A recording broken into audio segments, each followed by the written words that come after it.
1,00,000 మంది శివభక్తులతో కలిసి మహారుద్రాక్ష పూజలో పాల్గొనండి. వెంటనే కాల్ చేసి మీ పేరును నమోదు చేసుకోండి. నమస్తే రమగారు. నమస్తే జయ. రమగారు, ఇప్పుడున్న పాండమిక్ సిచ్యువేషన్లో ఆహారం చాలా ప్రధానమైందండి. మంచి ఆహారం తీసుకోండి, మంచి ఆహారం తీసుకోండి అని ప్రతి ఒక్కరూ చెప్తా ఉన్నారు. పాజిటివ్ అయినప్పుడు ఆ సిచ్యువేషన్లో తీసుకోలేము, ఎందుకంటే నేను ఫేస్ చేశా కదా, నాకు తెలుసు. వన్స్ బయటకు వచ్చేసినాక కొంచెం తినాలనిపిస్తుందండి, కానీ అన్నం తినబుద్ధి కాదు రమగారు. విపరీతమైన నీరసం, కాళ్ళు చేతులు మనతో రావట్లేదు అనిపిస్తా ఉంది, అంత నీరసం అనిపిస్తుంది రమగారు. అది నెల అయిపోయినా ఇంకా కోలుకోలేకపోతున్నాం. మాట స్పీడ్గా రావట్లేదు. చూడు, నేనే కాదండి, అందరూ ఇదే సమస్య. ఓపిక ఉండట్లేదు, నీరసంగా అనిపించేస్తుందని. మీరు ఎప్పుడు జావలు జావలని చెప్తారు నాకు. సో మన ప్రేక్షకులందరి కోసం మంచి జావలు చెప్పండి, ఎనర్జీ వచ్చేసారి ఇమీడియట్గా. జావ అంటే ఏం లేదు జయ, మనం పిల్లలకి పెట్టేది. జావ అంటే దాదాపుగా ప్రీ కుక్డ్ ఫుడ్, ముందే కుక్ చేసిన పదార్థం కాబట్టి సులువుగా అరుగుతుంది, తొందరగా తక్షణ శక్తిని ఇస్తుంది. ఇప్పుడు మనం బజార్ నుంచి కొనుక్కొచ్చుకుంటాము, బోల్డన్ ఉన్నాయి కదా, హార్లిక్స్ అని అదని ఇందులో ప్రోటీన్ డ్రింక్స్ బోల్డన్ చేస్తాం. ఈజీగా చేసుకునేది, గబుక్కున అవసరమైతే పిల్లలకి ఇచ్చేసేయచ్చు, మనం తాగేసేయచ్చు, మన ఇంటికి పెద్దవాళ్ళు ఎవరైనా వస్తే వాళ్ళకి ఇచ్చేసేయచ్చు. 2 సింపుల్ రెసిపీస్ చెప్దాం. ఇవి ఇంతకుముందు మనం 1-2 సార్లు పిల్లల కోసం చెప్పాం కూడా. ఇది పిల్లల కోసమే అని భావించకూడదని స్పష్టంగా చెప్పదలుచుకున్నాను అనమాట. ఓకే, మనకి ఇప్పుడు లేటెస్ట్గా చాలా మంది కొత్త సబ్స్క్రైబర్లు ఉన్నారు. వీళ్ళంతా పాత వాటిని వెతుక్కోలేక ఏమి ఇవ్వాలి, ఏం తాగాలి అలాంటి ప్రశ్నలు కూడా వస్తుంటాయి. ఈజీగా చెప్పేద్దాం. ఇవి రెండు ఏంటంటే అత్యంత పురాతనంగా మనకి తెలుగు రాష్ట్రాల్లో వాడుతున్నవే. సౌత్ ఇండియాలో విరివిగా వాడతారు, తేలిగ్గా అరిగిపోతాయి, చేసుకోవటం కూడా చాలా పెద్ద కష్టం కాదు. ఒకటి బాగా ఈజీ, ఒకటి కొంచెం కొద్దిగా పని. ఈ రెండింటిని చెప్దాం. ఒకటి రాగి జావ, రెండోది బియ్యపు జావ. బియ్యం అనగానే వెయిట్ వస్తామని, బియ్యం తింటే లావైపోతామని ఇలాంటి భావాల్లోకి వెళ్తారు. బియ్యము ఆ మాత్రం అన్నం తినేవాళ్ళు ఇంకో ఇంత అన్నం తింటే కాస్త ఒళ్ళు ఒక రవ్వ నున్నగా అవుతారు. అన్నంతో లావ్ అవుతాము అని మీరు ఎవరైనా అనుకుంటే అది శుద్ధ పొరపాటమా. నేను శుభ్రంగా అన్నం తింటాను, మీరు 3 ఏళ్ల నుంచి నన్ను చూస్తున్నారు, నేను ఎప్పుడు లావ్ అయినట్టు కనపడలేదు కదా. మీరు నైట్ ఏం తీసుకోరు కదా రమ్మగారు, నైట్ తీసుకోరు కదా. నైట్ జావ తాగుతాను కానీ నైట్ టైం తీసుకో, ఓన్లీ మధ్యాహ్నమే అన్నం తీసుకుంటారు. శుభ్రంగా అన్నం తినేస్తా. ఒకవేళ నేను ఇప్పుడు పొద్దున్నే వచ్చేసానా, బ్రేక్ఫాస్ట్కి నేను అన్నం తినేస్తా, 2 సార్లు అన్నం తింటాను నేను. అన్నంతో లావ్ అవుతాం అనుకోవద్దు. ఓకే, ఈ బియ్యంతో ఏం చేయాలో చూద్దాం. బియ్యం బ్రౌన్ రైస్ తీసుకోండి, పెద్దవాళ్ళకైతే, చిన్నపిల్లలకైనా తీసుకోవచ్చు, నా పెద్ద అభ్యంతరం ఏం లేదు. రైస్ని శుభ్రంగా కడిగేసేయండి. మీరు ఒక 2 గ్లాసులు రైస్ చేయదలుచుకుంటే 2 గ్లాసుల బియ్యాన్ని చక్కగా బాగా కడిగేసేయండి. కనీసం 3 గంటల పాటు నీళ్ళల్లో నానబెట్టండి. ఇది పొద్దున్నే చేసేసాం అనుకో, నిద్ర లేవగానే అంటే పావు తక్కువ వరకు ఎప్పుడో లేవగానే బియ్యం కడిగేసి మంచినీళ్ళు పోసి పక్కన పెట్టండి. 4 సార్లు కడగండి శుభ్రంగా. రాయి రప్ప ఏముండవు, మనం వాడుకునే బియ్యాలు బాగానే ఉంటాయి. బ్రౌన్ రైస్ అయితే ఎక్కువ శక్తిని ఇస్తుందని భావిస్తున్నాను నేను, నా ఉద్దేశం అది. మామూలు రైస్ మన ఇంట్లో ఏది ఉంటే ఆ రైస్ అయినా చేసుకోవచ్చు. 3 లేదా 4 గంటల పాటు నాననివ్వండి. 9-10 గంటల దాకా నాననిస్తామా, నాననిచ్చాక వడేసేయండి శుభ్రంగా, నీళ్ళన్నీ పోగొట్టేసేయండి. ఏదైనా జల్లెడ్ లాంటి దాంట్లో పోస్తే 10 నిమిషాల్లో నీళ్లు పోతాయి కదా. మన బాల్కనీలో కానీ లేదా టెర్రస్ మీద పెట్టే వీలు కానీ ఉంటే ఆ పూటంతా ఎండబెట్టేసేయండి. వాటిని బాగా ఎండిపోతాయి. హైదరాబాద్ లాంటి చోట అయితే బాల్కనీలో కూడా ఎండిపోతాయి. ఇక్కడ డ్రైగా ఉంటుంది వెదర్. మన ఆంధ్ర ప్రాంతాల్లో కొంచెం చల్లదనం ఉంటుంది, మాయిశ్చర్ ఉంటుంది కాబట్టి మీకు విసురున ఎండ ఉంటే సరే, లేకపోతే ఇంకొక రోజు ఎండబెట్టుకుంటే సేఫ్ సైడ్.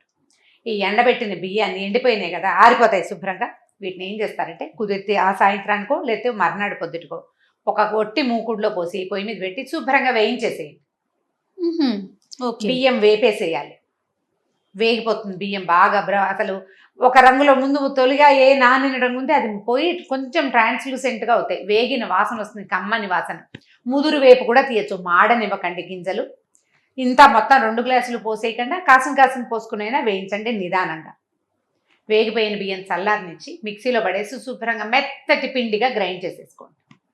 ఇది నిలవ ఉంటుంది, పాడవదు, ఎందుకంటే మనం బాగా వేయించేసాం కాబట్టి. దీన్ని గ్రైండ్ చేసేసాం కదా, మెత్త పిండి అయిపోయిందా. ఈ పిండిని డబ్బాలో పోసి పెట్టుకోండి పక్కన. పొద్దున లేచాక మార్నింగ్ కాఫీలకు పాలు పెడతారు, టీ పెడతారు, ఏవో పెడతారు కదా, దాంతోపాటు 1 గ్లాసు నీళ్లు స్టవ్ మీద పెట్టడం, 2 స్పూన్ల పిండిని ఒక గ్లాసు నీళ్ళల్లో, ఒక అర గ్లాసు నీళ్ళల్లో వేసి కలిపి పెట్టుకోండి చన్నీళ్ళల్లో.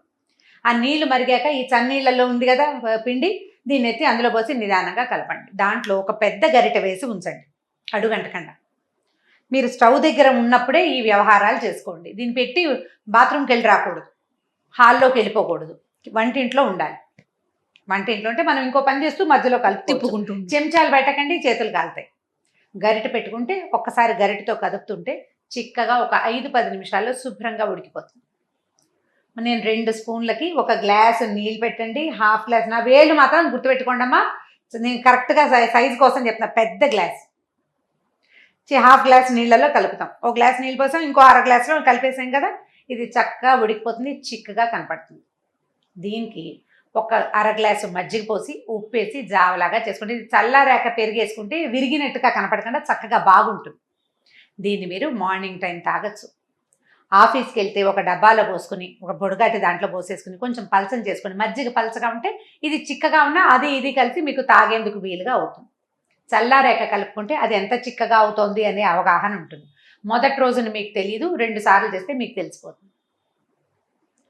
ఓకే, దీన్ని ఏడాది లోపల పిల్లలు, 8 నెలల పసిపిల్లల దగ్గర నుంచి 90 ఏళ్ల వృద్ధుల వరకు, ఆడ మగ తేడా లేకుండా, ప్రెగ్నెంట్ లేడీసు, డెలివరీ అయిన వాళ్ళతో సహా సమస్తమైన వాళ్ళకి ఇచ్చేయచ్చు. ఎవ్వరికీ ఇందులో పచ్చెపు అనుమానం అక్కర్లేదు. పసిపిల్లలు ఉంటే గబుక్కొని ఏమి తినడానికి లేకపోతే మన దగ్గర ఈ పిండి ఉంటే చెక్కమని ఉడికించండి, కాస్త ఉప్పు వేయండి, ఒక నేర్చుకేసేసి స్పూన్తో పెట్టేసేయండి. పెద్దవాళ్ళు బియ్యం జావ తాగుతావా అని అడిగి 1 గ్లాసెడ్ జావ ఇచ్చేసేయండి. మా అమ్మలు అమ్మమ్మలకు కూడా అరుగుతుంది, పసిపిల్లలతో నుంచి పెద్దవాళ్ళ వరకు. మనకేమొస్తుంది దీంతో? బియ్యం వల్ల శక్తి వస్తుంది. అందులో వేసిన ఉప్పు వల్ల మీకు బీపీ గనక ఉండి బీపీ టాబ్లెట్లు వేసుకునే వాళ్ళైతే చక్కగా సైంధవ లవణం 1 కిలో ప్యాకెట్ తెచ్చి పక్కన పెట్టుకోండి ఇంట్లో. ఇలా జావల్లో వేసుకునేటప్పుడు సైంధవ లవణం వేసుకోండి. అది ఎలాగో సోడియం కాదు, పొటాషియం ఉంటుంది కాబట్టి బీపీ పెరగదు, బీపీకి ఇబ్బంది ఉండదు. ఉప్పు వేసిన బియ్యపు రుచి చాలా బాగుంటుంది. ప్రయాణాల్లో తీసుకెళ్ళచ్చు. రాత్రిపూట కూడా నిర్మోహమాటంగా నిస్సందేహంగా తాగొచ్చు. కడుపు నిండుగా ఉంటుంది, పొట్ట నిండుగా ఉంటుంది, పొట్టలో చల్లగా ఉంటుంది, సులువుగా అరుగుతుంది, ఇమీడియట్గా ఓపిక వస్తుంది. ఈ పదార్థం ఉంటే మనం ఎక్కడికి వెళ్ళినా, ఎవరింటికైనా వెళ్ళేటప్పుడు కూడా డబ్బా పట్టుకెళ్ళిపోయామనుకో పొడి, అక్కడ కాచుకుని తాగేసేయచ్చు. పాలు పంచదార మాత్రం అడ్వైజబుల్ కాదు, అది అరుగుదలకి రాదు. ఇది అలవాటు చేసుకోండి. ఇది రెగ్యులర్ పదార్థం. మన ఇంట్లో మామూలు సాంబార్ పొడి, చారు పొడితో పాటు బియ్యపు రవ్వ వేయించి పెట్టుకుంటే కనుక మనకి గబుక్కున కలిసి వస్తుంది. ఏదో ఒక పదార్థం కింద చకచకా కాచేసుకుంటాం. మీరు ఇప్పుడు చాలా సులువు కదా, సులువు కదా. మనకు కావాల్సింది ఏంటి? మనం ముందు చేయవలసింది నానబెట్టుకోవటము, ఎండబెట్టుకోవటము, వేయించుకోవటము, 1 రోజు పని. 1 కిలో బియ్యం కనుక చేసి డబ్బాలో పోసి పెట్టుకుంటే, మీకు అనుమానంగా ఉంది ఎక్కువ రోజులు ఉండదేమో, పురుగు వస్తుందేమో, మన ఇంట్లో మిగిలిన వాటికి పురుగు పడుతున్నాయంటే చక్కగా ఏమీ డౌట్ పడక్కర్లా, డబ్బా ఎత్తి ఫ్రిడ్జ్లో పెట్టండి, ఏం చెడదు, ఏమి చెడదు. గ్లాస్ జార్ లో వేస్తే చాలా వరకు సేఫ్ అండి. సరే, మెయింటైన్ మనం పెట్టే చేయాలి. స్పూన్లు చక్కగా పొడి స్పూన్లు పెట్టుకోవటం అవి కొంచెం జాగ్రత్తగా చేయండి అమ్మా. ఇది ఇప్పుడు మీరు ఈ పాండమిక్ నుంచి బయటకు వచ్చిన వాళ్ళు, కోవిడ్ పాజిటివ్ వచ్చి నీరసపడిపోయిన వాళ్ళకి కూడా చాలా బాగా పనిచేస్తుంది. రోజుకి 2 సార్లు తీసుకోండి, ఓపిక వస్తుంది తప్పకుండా. ఓకే, చాలా సులువైన రెసిపీ అండి. రెండో రెసిపీ చెప్దాం. చెప్పండి. ఇప్పుడు ఇది బియ్యం కదా, రెండోది రాగులతోటి చేసుకోండి. ఓకే, రాగులు ఏం చేయాలంటే, మామూలుగా పచ్చి రాగి పిండి మనకు బజార్లో దొరికేస్తుంది, తీసుకునే వాళ్ళు కొంతమంది ఉంటారు. సంకటి చేసుకుని ముద్ద చేసుకుని తినే వాళ్ళు ఉన్నారు. అన్నంతో పాటు సంకటి వండుకోవచ్చు. ఇవన్నీ పక్కన రాగి దోశ చేసుకుంటా, రాగి దోశ చేసుకో, రాగి చపాతీ చేసుకో, ఇంకోటి ఏదో ఈడియాపం కూడా చేసుకోవచ్చు. నేను చేస్తాను, నాకు చాలా ఇష్టం. వాటన్నిటిని పక్కకు పెడదాం. మనకి ఇప్పుడు జావే కావాలి. రాగుల్ని పచ్చి రాగి పిండి జావ కంటే కూడా మీకు మాల్టెడ్ రాగి చాలా మంచిది. ప్రోటీన్ పెరుగుతుంది అందులో, ఆరోగ్యానికి మంచిది, ఈజీగా డైజెస్ట్ అవుతుంది. దీన్ని కూడా 6 నెలల పసిపిల్లల నుంచి 80 ఏళ్ల వాళ్ళ వరకు అందరికీ ఇవ్వచ్చు. ప్రెగ్నెంట్ లేడీసు, డెలివరీ అయిన వాళ్ళతో సహా. అందుకే చెప్తున్నాను, ఇది నేను అందరికీ ఇవ్వచ్చు. కాకపోతే పిల్లల్లో చూసుకోండి, మర్నాడు కొంచెం మోషన్లో తేడా కనపడుతుంది, భయపడక్కర్లేదు. ఎక్కువ ఇవ్వద్దు, కొంచెం తోటి అలవాటు అలవాటు చేస్తే రాగి అంత బెస్ట్ జావా ఇంకొకటి లేదు. ఆ బియ్యము, ఈ రాగి, ఈ 2 అలవాటు చేశారంటే శుభ్రంగా ఉంటారు పిల్లలు, హ్యాపీగా, మనము హాయిగా ఉంటాం. రాగుల్ని 1 కిలో రాగులు, వీటిని కొంచెం రాయి రెప్ప లేకుండా బాగు చేసుకుంటూ చెరిగేసి శుభ్రంగా కడిగి నీళ్ళలో పోసి నానబెట్టండి 1 డే.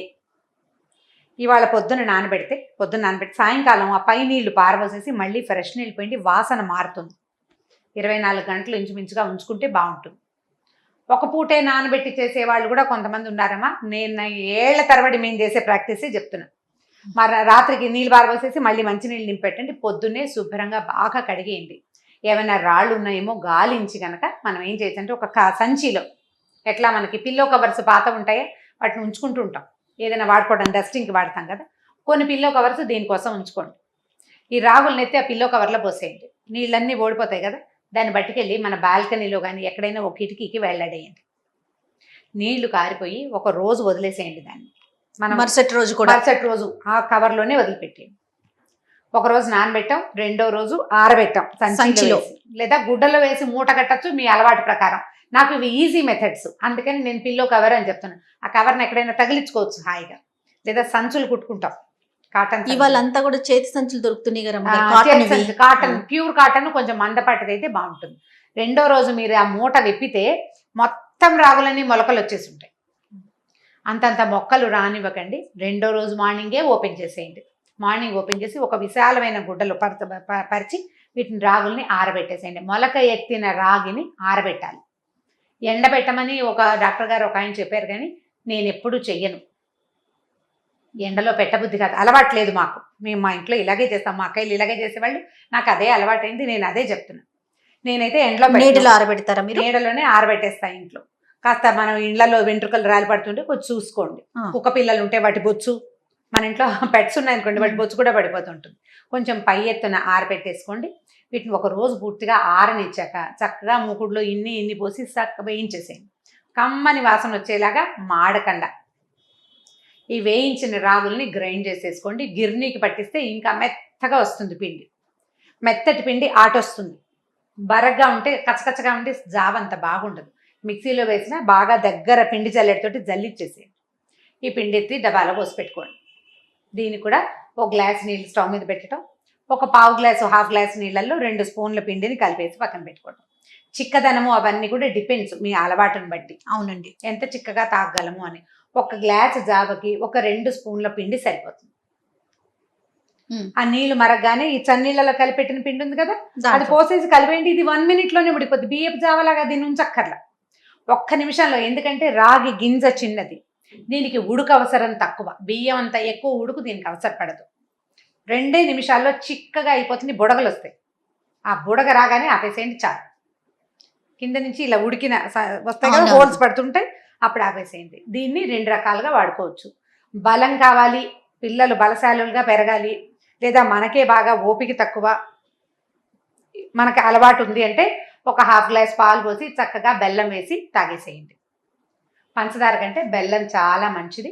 ఇంకా పెద్దవాళ్ళు, అలవాటు ఉన్నవాళ్ళు, ఆసక్తి ఉన్నవాళ్ళు తాటి బెల్లం కూడా వేసుకోవచ్చు.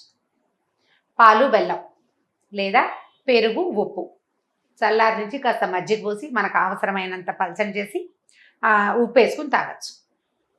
దీంట్లో ఇంకొక మెథడ్ ఒకటి ఉంది, ఇది చాలా పురాతనమైనది. కొన్ని ఊళ్ళల్లో వాడతారు, పల్లెటూళ్ళలో. ఈ రాగి పిండి మనం నీటిలో కలిపాం కదా, దీన్ని రాత్రిపూటే నీళ్ళల్లో కలిపి పక్కన పెట్టుకుంటారు. చల్లటి నీటిలో, మామూలు మంచినీళ్ళు నీళ్ళల్లో 1 గ్లాస్ నీళ్ళల్లో 3-4 స్పూన్ల పిండి వేసేసి కలిపేసి పక్కన పెడతారు. తెల్లవారి ఆ నీళ్లు పోసి ఉడికిస్తారు. ఇది రాత్రి ఉంచేసరికల్లా ఒక చిన్న ఫెర్మెంటేషన్ వస్తుంది, అందులో బి కాంప్లెక్స్ డెవలప్ అవుతుందని. ఎండవేళ్లలో బయట పనిచేసే వాళ్ళకి ఇది చాలా ఉపయోగపడుతుందని చెప్తారు. తోప అంటారు దాన్ని, ఉత్తరాంధ్ర వైపు వాడతారు. అంటే చిన్నగా అందులో చిన్న పులుపు వస్తుంది కదా, రుచి కూడా బాగుంటుంది. అరుగుదలకి, అందరికీ అరుగుదలకి రాదు, బాగా పనిచేసే వాళ్ళకి అరుగుతుందని నేను విన్నాను. ఎప్పుడైనా చేస్తాను నేను అది. కాకపోతే మా ఇంట్లో మిగిలిన వాళ్ళు ఎవరికి పెద్దగా నచ్చదు, నాకే ఇష్టం. కాస్త పెరుగు, ఉప్పు వేసుకుంటే బాగుంటుంది. బలశాలులైన వాళ్ళు, అరుగుదల బాగున్న వాళ్ళు ఇలా చేసి, ఇది మాత్రం పిల్లలకి ఇచ్చేది కాదు. ఈ 2 జావల్ని మీరు నిత్యంగా అలవాటు చేసేసుకుంటే ప్రతి నెల రాగులు తెచ్చుకోవడం, 2 కిలోలు 3 కిలోలు రాగులు తెచ్చుకోవడం, మిగిలిన సరుకులతో పాటు రాగి మాల్ట్ చేసుకోవటం. ఇప్పుడు ఒకసారి కనుక మాల్టెడ్ రాగి తాగటం అలవాటైతే పచ్చి రాగి జావని మీరు గుర్తుపట్టేస్తారు కూడా. వాసన బాగుండదు అది. ఇది బాగా వేగుతుంది కదా, చాలా మంచి వాసన వస్తుంది. ద బెస్ట్ హెల్త్ డ్రింక్స్లో ఇది నెంబర్ 1 రాగి. దీనివల్ల పిల్లలు బలంగా ఎదుగుతారు, గ్రోత్ బాగుంటుంది, పెద్దవాళ్ళకి హెయిర్ ఫాల్ తగ్గిపోతుంది, ఎక్కువ ఆరోగ్యవంతంగా ఉంటుంది, బలము ఓపిక వస్తాయి, Main. నీరసం తగ్గుతుంది. అంతే. చాలా మంచి రెసిపీలు రమ్మగారు. Hmm. ఒక్కరోజు కొంచెం మనం టైం పెట్టుకొని చేసుకోగలిగితే సింపుల్ గా చేసుకునేవి ముందు ఇమీడియట్ గా మనకి కొంత బలం వచ్చే అవకాశాలు ఇది కనిపిస్తా 2 ఉన్నాయి కదా. నిమిషాల్లో చెప్పేసేయచ్చు. నేను ఇంత ఎలాబరేట్ గా ఎందుకు చెప్పానంటే ఫర్దర్ గా నన్ను ప్రశ్నలు అడగకుండా. రైట్ రామ్ గారు, థ్యాంక్ యూ అండి. నమస్తే. నమస్తే జయ. ఈ వీడియో కనుక మీకు నచ్చినట్లయితే లైక్ చేయండి, షేర్ చేయండి. మరిన్ని వీడియోస్ కోసం మా ఛానల్ని సబ్స్క్రైబ్ చేసుకోండి.